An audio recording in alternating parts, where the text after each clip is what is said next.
La question est la suivante. Est-ce que Xiaomi va enterrer Samsung? Alors c'est un truc qui est vachement intéressant. Et on se pose souvent la question. On voit la progression de Xiaomi. C'est indéniable. En France, il progresse énormément. Et là, je vous parle de la France, mais dans le reste du monde, c'est énorme. Les chiffres sont très impressionnants. Pour autant, est-ce que Xiaomi a la capacité d'enterrer Samsung? Est-ce que Xiaomi a la capacité, au-delà d'enterrer Samsung, de passer leader sur le marché, de le rester durablement? Qu'est-ce qu'ils sont capables de faire? De quelle manière? C'est le truc qu'on va regarder aujourd'hui parce que je trouve ça vachement intéressant. Sur le principe, on a envie de se dire, c'est vrai qu'il y a un raz-de-marée, mais est-ce que c'est vraiment un raz-de-marée? C'est la vraie question.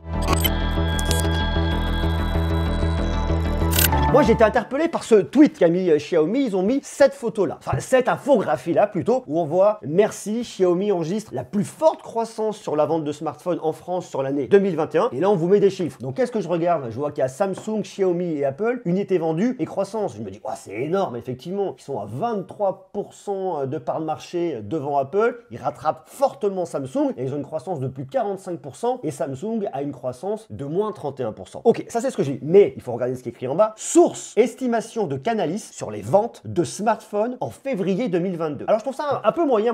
Pourquoi? Parce qu'en fait, je vois effectivement merci. Toi, j'ai une lecture en entonnoir. Merci. Et on voit qu'ils ont la plus grosse croissance sur la vente de smartphones sur l'année 2021. Ça, je veux bien y croire. Mais pour moi, les chiffres qu'on a là, eh bien, on est dans l'estimation des ventes de 2022, de février 2022. Donc ça n'a rien à voir avec la plus forte croissance de l'année 2021. Alors il y a un truc qui marche pas. Vous voyez? Alors je sais qu'il y a une forte croissance, une très forte croissance, mais là, c'est que de l'estimatif. Donc quand on marque Samsung moins 31 et Xiaomi plus 45, c'est de l'estimatif. Donc il y a un truc qui marche pas là-dessus. Ok, bon, ça c'est le constat. On voit que dans toute façon, il y a une progression, il y a une très forte progression et il se passe plein de choses vachement intéressantes. On va essayer de décortiquer la stratégie de Xiaomi, voir de quelle manière ils s'y prennent pour venir enterrer les autres, grignoter des places, se faire une place, clairement, dans le monde de la vente de smartphones. Alors là, je vous parle de smartphones, mais il n'y a pas que des smartphones et vous allez voir un peu ce qui se trame derrière. On va regarder un petit peu de quelle manière Xiaomi travaille pour avoir une ascension fulgurante pour venir piquer la place de leader. On va d'abord essayer de comprendre quelle est la stratégie de Xiaomi. Elle se dessine en plusieurs points. Regardez, la première chose, c'est de venir inonder le marché. Des smartphones de tous les côtés. Est-ce que vous connaissez la gamme de Xiaomi? C'est juste complètement dingue. Alors regardez, ça c'est le site de Xiaomi France. Il a été retravaillé. Donc on voit effectivement les smartphones. Et ils ont fait un truc qui est assez simple où on voit les gammes. La série Xiaomi, on a la série Redmi Note, on a la série Redmi, puis on a la série Poco. Alors je trouve pas mal, mais moi j'aimais bien leur ancien site au global qui était un peu plus brouillon, mais c'est pas mal. Regardez, sur leur site au global, c'est la même trame que vous avez sur le site français avant. Et là vous arrivez et vous vous dites, wow, c'est quoi cette boucherie chevaline? Il y en a de tous les côtés. Et c'est exactement ça qui se passe chez Xiaomi. On va s'arrêter au smartphone. Quels sont tous ces produits? Alors il y en a qui sont pas forcément sortis en France, il y en a qui sont sortis, mais on voit vraiment l'étendue du bousin et on se dit qu'est-ce qui se passe? Ça c'est effectivement, je vous dis une fois de plus, global. En France, ils se sont dit, il faut qu'on simplifie, il faut que ce soit plus simple et plus clair. Du coup, lorsque vous arrivez sur le côté smartphone, eh bien vous vous dites dans la série Xiaomi, alors aujourd'hui, au moment où je fais cette vidéo, le Xiaomi 12 n'a pas encore été officialisé, en tout cas en France ici, donc c'est la raison pour laquelle vous allez voir des produits, peut-être au moment où vous regardez votre vidéo, qui ont été présentés, mais bon, l'idée est exactement la même. Donc là, on comprend mieux les gammes. On voit qu'on a un 11T Pro, on voit qu'on a un 11T, on voit qu'on a un 11 Lite, et puis voilà. C'est assez simple, hein. On dit bon, ok, il n'y a que ça me paraît pas tant problématique que ça. Redmi Note, c'est pareil, on voit 3 refs et on se dit c'est cool. Mais ça, c'est faux. C'est faux parce que chez Xiaomi, c'est beaucoup plus que ça. Et là, ce qu'on voit sur le site au global, c'est vraiment ça. Vous avez effectivement le 11T Pro, le 11T, le 11 Lite, le Mi 11 Ultra, le Mi 11i, le Mi 11 Lite, le Mi 11 Lite 5G et 4G. Bon, voilà, ok, il y a souvent du 4G, 5G, c'est parce qu'on est dans la bascule 4G, 5G, mais ça va pas durer longtemps. Le Mi 11, j'ai les références d'avant qui sont toujours affichées, enfin qui étaient toujours affichées sur leur site, et donc ça crée de la confusion et on voit qu'il y a tellement de produits que c'est complètement dingue. Alors là, on est au site au global, donc on va retrouver aussi le Mi Mix Alpha, on va retrouver des choses qu'on ne verra pas sur le site français, mais ça permet de comprendre un peu et de voir l'étendue. Ensuite, vous avez la gamme Redmi, qui est aussi pareil, complètement dingue. Redmi Note 11 Pro, Redmi Note 11 Pro 5G, pas 5G, on a le 11S, on a le 11, alors après on va sur les 10 d'avant, et après vous avez les Redmi 9T, Redmi 9C NFC, Redmi 9C, Redmi 9, Redmi Note 9 Pro, enfin c'est encore la gamme de l'année d'avant, donc vous voyez déjà rien que ça, on est déjà un peu sous l'eau. Poco, ils ont mis un petit peu moins, Poco M3, il y a le X3 NFC, alors il y en a un autre, il y a le F3 qui y est pas, mais vous voyez, la gamme, elle est juste complètement folle en fait, et ce qu'il faut savoir, c'est qu'en fait Xiaomi, eh bien en fait, c'est pas juste Xiaomi. Xiaomi font un truc, qu'est-ce qu'ils font? Ils travaillent avec des sous-marques, et c'est là où ils sont très malins, et c'est là où Samsung n'a pas du tout la même stratégie. Vous avez effectivement ce qu'on appelait la gamme Mi, qui s'appellera aujourd'hui la gamme Xiaomi, avec ce qu'on appelait le Mi 11 avec le Xiaomi 12 qui va arriver. Donc ça, c'est la gamme de base. Mais vous avez également des sous-marques. Vous avez la Redmi, qui est une entité aujourd'hui qui se détache de Xiaomi, avec d'un côté le Redmi Note. Ça, c'est les smartphones à volume et c'est ce qui se vend le plus. Et puis vous avez la gamme Redmi qui, elle, est la gamme d'entrée de gamme avec les smartphones les moins chers. On va en parler un petit peu moins. Et puis après, ils ont quoi? Créé une autre sous-marque qui est, elle, indépendante, mais en France, c'est Xiaomi qui la commercialise. Et bien, c'est Poco qui est la sous-marque gaming de Xiaomi. Alors, vous voyez, ils ont fait un truc qui est vachement intéressant, c'est-à-dire qu'ils ont vraiment cette espèce de côté un peu tentaculaire, alors que chez Samsung, ça fonctionne pas du tout comme ça. Chez Samsung, c'est beaucoup plus simple. Vous avez plusieurs gammes. Vous avez la gamme Galaxy Z. Z,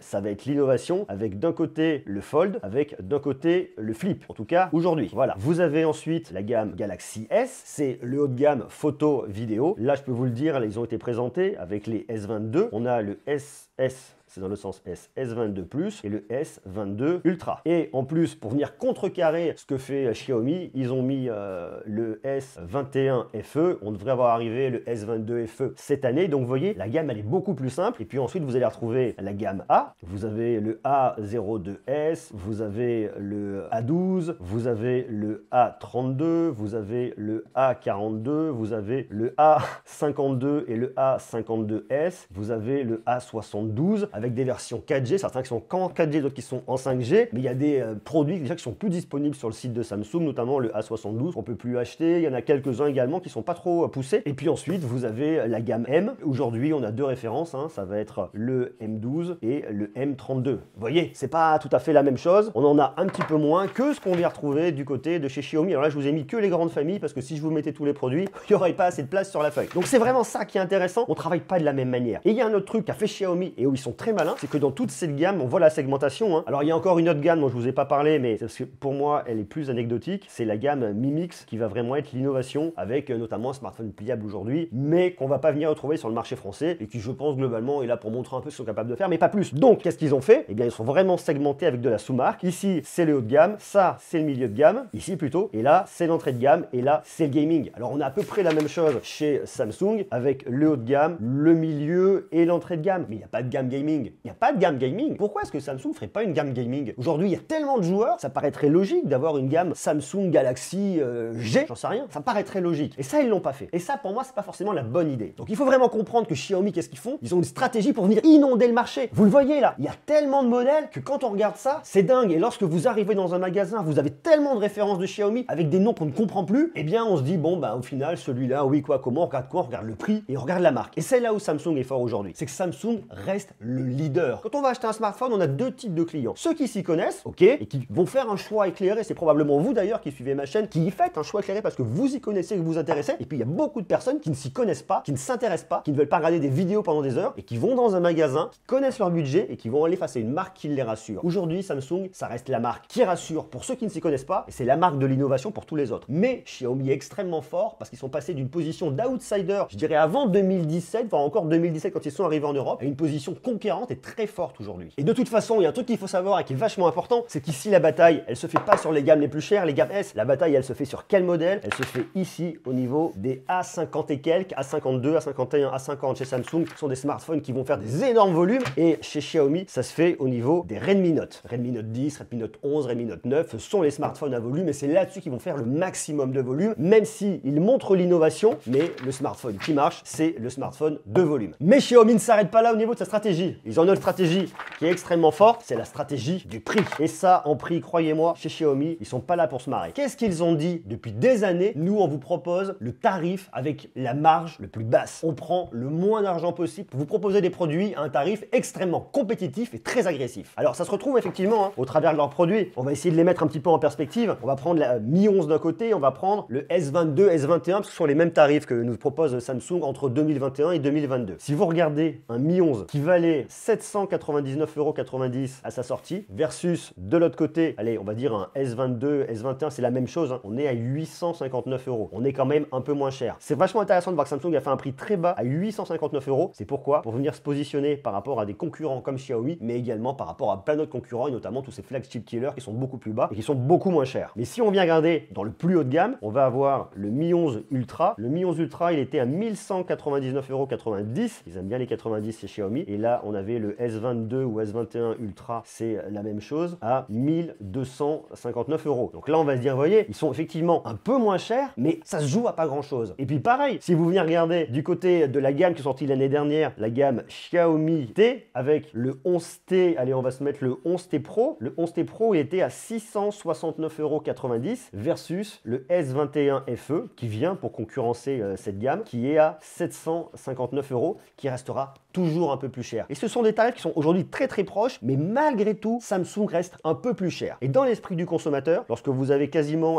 100 € d'écart ou alors 50 € d'écart, bah, malgré tout, ça pèse dans la balance. Et si vous regardez la gamme, et je vous dis notamment au niveau des Xiaomi 11, regardez tout ce qu'il y a eu l'année dernière, vous allez toujours trouver un Xiaomi 11 pour vous et pas trop cher. Et c'est là où c'est dingue, c'est-à-dire que même si vous regardez un Xiaomi 11 Lite, eh bien on a Xiaomi 11 devant. Donc ça reste rassurant, mais c'est un smartphone qui est pas cher et il est assez long en fait du Xiaomi 11, mais il a l'appellation. Donc les gammes sont tellement larges aujourd'hui chez Xiaomi que lorsqu'on se dit je vais acheter un Xiaomi 11, oui bon j'ai pas l'argent pour l'Ultra mais je le Lite, en fait c'est tellement large que ça n'a strictement plus rien à voir. Mais le nom est là. Donc il y a un côté marketing aussi qui est vachement bien bossé. En gros, si on regarde sur le marché, il y aura toujours un Xiaomi qui sera moins cher qu'un smartphone de Samsung lorsque vous les mettez en face à face. Alors il y a un autre truc qu'il faut savoir sur les prix, c'est que lorsqu'on regarde les tarifs effectivement, lorsqu'ils sortent, on voit que Xiaomi est moins cher. Mais après qu'est-ce qui se passe? Eh bien chez Samsung, vous avez une baisse de prix qui se fait assez rapidement, sous quelques mois. Et donc là, ces smartphones deviennent plus attractifs et rentrent encore plus dans la guerre face à Xiaomi et à tous les autres pour venir gagner des parts de marché. Alors Xiaomi, c'est pas que ça. Xiaomi, c'est aussi une stratégie online. Ils ont vraiment capitalisé depuis des années sur toutes les offres qu'ils allaient faire sur leur site internet pour essayer de ramener un maximum de personnes. Et il y a un truc sur lequel ils ont été très très forts, mais il y a très longtemps, avant même qu'ils soient implantés en Europe, eh bien c'est la communauté de fans, les Mi-fans. Et les Mi-fans, ils sont extrêmement fidèles à la marque. Et ça, c'est un truc qui est vachement fort, c'est qu'ils ont réussi à avoir toute une communauté qui vient, qui communique, qui échange et qui est extrêmement fan de la marque. D'ailleurs, à tel point qu'ils ont été copiés par d'autres marques qui arrivent avec cette communauté de fans. Alors, c'est pas la même chose chez Samsung, on va pas avoir les Galaxy fans, mais la stratégie est relativement différente. Mais c'est une force de Xiaomi de s'appuyer sur leurs fans pour se faire les évangélistes de la marque en quelque sorte. Et puis, ils ont une autre stratégie. Et une fois de plus, on revient sur ce que je vous disais tout à l'heure, c'est la stratégie d'inonder. Alors, ils inondent avec les produits, mais ils inondent également la presse, les médias, les créateurs, parce qu'il y a tellement de produits, tellement de sorties tout au long de l'année, avec une roadmap qui est juste extrêmement chargée. On parle toujours de Xiaomi. Toujours. Vous avez toujours une actu de Xiaomi, ou si vous n'en avez pas une, il y en a une qui va pas tarder. Donc Xiaomi est omniprésent avec tous ses produits, toutes ses références, dans les magasins, mais également dans les médias. Et ça, c'est gagnant. Et bien que Samsung réagisse face à ça et sorte de plus en plus de produits et prennent plus régulièrement la parole. Avant, on avait une prise de parole en début d'année pour la gamme S, on avait la gamme Note, feu la gamme Note, et on avait certains autres smartphones qui sortaient, mais beaucoup moins. Aujourd'hui, on a des prises de parole plus régulières pour occuper le terrain. Il faut occuper le terrain, il faut que les consommateurs entendent parler de vous pour qu'ils pensent à vous le jour où ils vont faire leur achat. Mais au-delà du matériel à acheter, il y a toute l'expérience logicielle. Et aujourd'hui, Samsung est au-dessus de Xiaomi. One UI est probablement la meilleure expérience Android qu'on puisse retrouver sur le marché aujourd'hui. Alors je dis pas que MIUI c'est pas bien, j'aime beaucoup l'expérience MIUI, mais c'est vrai que One UI, ils sont quand même au-dessus. Mais ça, pour le savoir, il faut l'avoir expérimenté, il faut avoir comparé, il faut regarder, il faut s'intéresser. Et c'est pas monsieur et madame tout le monde qui va le faire. Alors après, il y a un autre truc qu'a fait Samsung il y a quelques années, ils sont venus clarifier leur gamme qui était un peu plus complexe. Aujourd'hui, les choses sont très simples, très claires, et on comprend vraiment ce qui se passe du côté de chez Samsung. Et puis il y a une autre notion qui est très forte, c'est la notion d'écosystème. Le smartphone, ça sert à quoi? Ça sert à rentrer dans une marque, et après les marques veulent faire quoi? Elles veulent vous vendre une montre, elles veulent vous vendre des écouteurs, un ordinateur, une trottinette, elles veulent vous vendre un réfrigérateur, elles veulent vous vendre un lave-linge, un purificateur d'air. Dans les deux cas, les deux marques sont très fortes. La plus forte de toutes, qui a un écosystème qui va être le plus cohérent et le mieux travaillé aujourd'hui parce que plus mature, c'est Samsung, clairement. Et ça, on le voit dans les magasins. Vous allez trouver des réfrigérateurs Samsung. On parle bien évidemment les téléviseurs Samsung, parce que Samsung Electronics fait partie du groupe Samsung qui a Samsung Display, qui a une entité à part, qui innove et qui travaille sur les dalles Samsung, qui sont d'ailleurs fournisseurs pour beaucoup de marques sur le marché. Donc Samsung, on le retrouve sur le smartphone, mais pas que. Et là-dessus, ils sont extrêmement forts aussi. Et il y a un autre point qui est vachement important, c'est les chiffres. On va regarder un peu ce qui s'est passé en nombre d'unités vendues. On part de 2019, premier trimestre 2019, jusqu'au dernier trimestre 2021. Alors, regardez les légendes. Le noir, c'est Apple. Le bleu, c'est Samsung. Et Xiaomi est ici en orange. On voit que Xiaomi, il y a une vraie progression. On était en dessous des 10%. Et on progresse. On est au global. On n'est pas en France. On est vraiment dans le monde entier là. Et il y a une vraie progression et elle est indéniable. Quatrième trimestre 2021, c'est Apple qui va vendre le plus d'unités. Pourquoi? Parce qu'ils ont sorti les iPhones et c'est très logique. Mais sinon, ils sont derrière Samsung. Et on voit effectivement qu'au deuxième trimestre 2021, Xiaomi se rapproche très très près de Samsung. Mais pour autant, après, ils diminuent. Samsung reprennent leur position de 20 versus 13%. C'est quand même énorme, hein, 20 versus 13%. Mais on voit qu'il y a une très jolie progression et on le voit depuis 2019. Regardez, on est sur 3 ans. On commence en 2019 avec un 21 versus 8 et on fini avec un 18 versus 12. Donc il y a une vraie progression, c'est indéniable. Samsung se maintient, ça bouge légèrement, mais il reste toujours à peu près à leur même position. Mais il faut savoir que quand on est leader, on garde sa position. Mais quand on est un outsider, qu'on arrive et qu'on progresse, on ne peut que gagner, grappiller. C'est pour ça qu'on voit des progressions qui sont extrêmement importantes. Donc là, je vous montre sur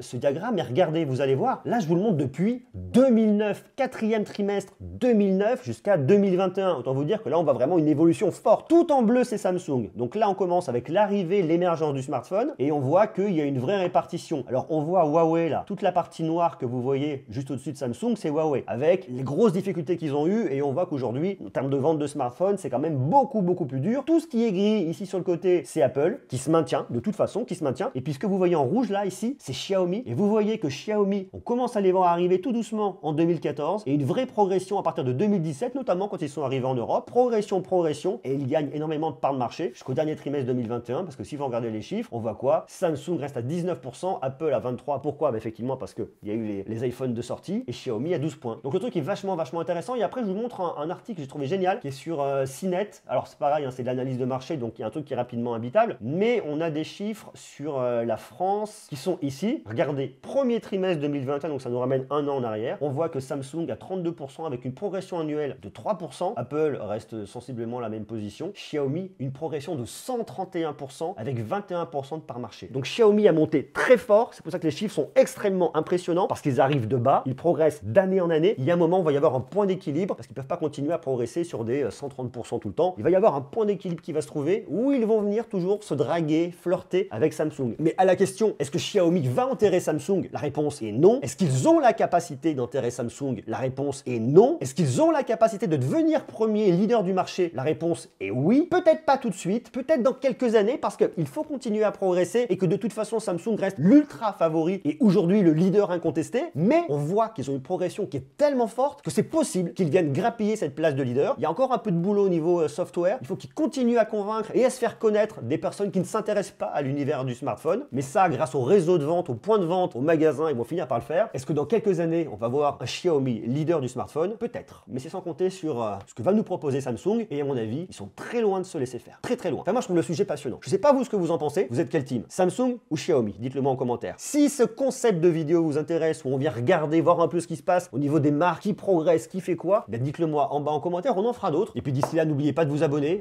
Puis moi, je vous embrasse, prenez soin de vous et à très bientôt. Ciao!